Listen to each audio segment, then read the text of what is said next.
Hello guys, nandito ako sa Kids Heart Medical Center.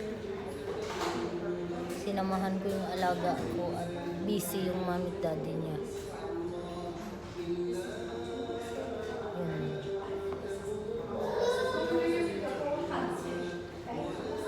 Ganda ng mga painting nila. Kids ano kasi.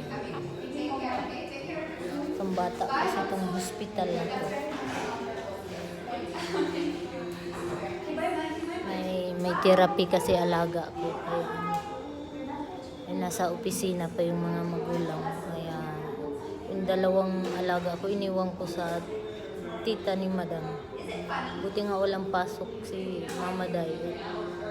Naiwan yung dalawa sa kanya. Ang ganda ng painting.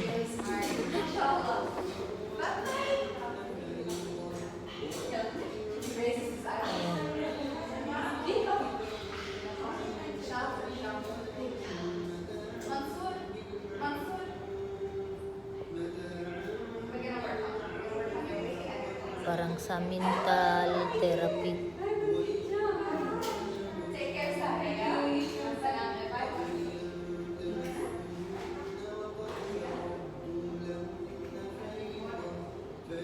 Ang init sa labas eh. Buti na nga lang malapit lang sa bahay ito. Saglit lang nakarating na kami.